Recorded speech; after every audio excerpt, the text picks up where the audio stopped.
CBAM, U.S. steel tariffs, and the rise of green mercantilism.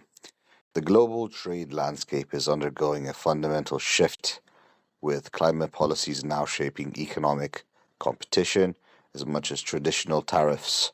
The European Union's latest update to its carbon border adjustment mechanism, CBAM, is a clear signal that trade regulations are evolving to integrate carbon accountability. This move follows the United States' recent imposition of 25% tariffs on Chinese steel and aluminium, raising questions about whether the two economic powerhouses are coordinated or competing in this new era of green mercantilism.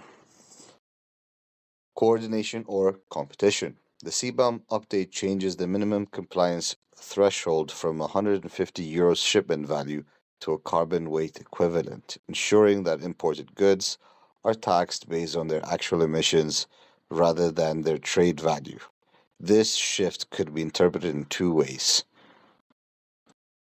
One, a coordinated effort between the US and the EU to hold high carbon economies, particularly China, accountable for their emissions intensive production, or a competitive maneuver where both entities use climate policies as a tool for industrial protectionism, ensuring that domestic industries benefit while foreign competitors face higher costs.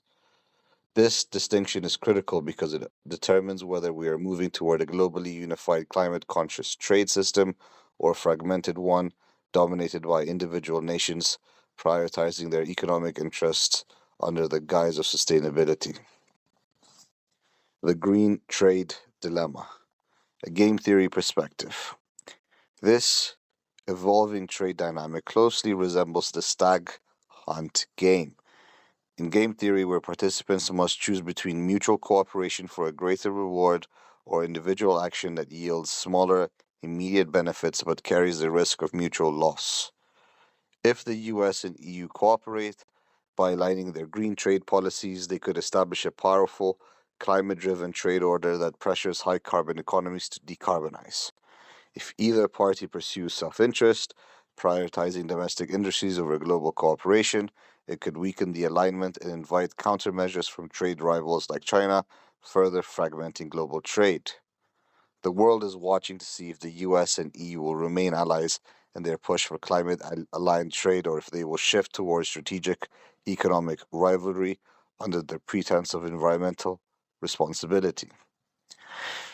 The era of green mercantilism. We are entering a new phase where sustainability is no longer just a corporate social responsibility initiative, but a key driver of economic policy.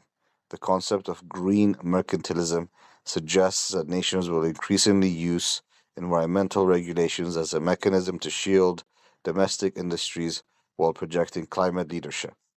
CBAM's tighter controls combined with US tariffs set the stage for further escalation. The question remains, will this lead to true decarbonization of global supply chains, or are we merely witnessing a rebranding of protectionist trade policies? What do you think? Are these policies a necessary step toward climate accountability, or are they a veiled attempt at economic self interest? The trade and climate intersection is now the battleground of the future, and its outcome will shape global markets for decades to come.